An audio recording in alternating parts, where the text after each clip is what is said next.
शी यार, पैसे पण नाहीत. बाप्पाची मूर्ती कशी घेऊ कळतच नाहीये. अरे अरे जरा मूर्ती बघायला जातो रे. चल मी पण येतो. चल.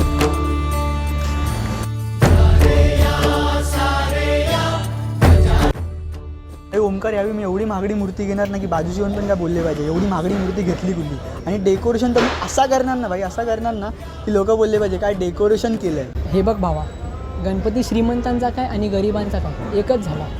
आणि असे भेदभाव नका करू रे त्यामध्ये. श्रीमंतांचा गणपती मोठा, गरिबांचा गणपती छोटा. बाप्पा आणि मी आपल्यासाठी बाप्पाच आहे. तो भेदभाव करतो का कधी आपल्यामध्ये? तू मोठा तू छोटा नाही. मग आपण का त्याच्यामध्ये भेदभाव करायचा? आणि सर्व गणपती एकच आहेत रे. मंडळाचा गणपती काय, घरगुती गणपती काय, एकच झालं यार. नका भेदभाव करत जाऊ त्यांच्यामध्ये. हा रे, तू बोलतोयस ना एकदम बरोबर बोलतोयस. यावेळी ना मी गणपतीला एकदम छोटी आणि सुंदर मूर्ती बुक करेल. आणि हां, शेजारच्यांना ना जे पण माझ्याकडून गणपतीचा खर्च लागेल ना ते मी करायला तयार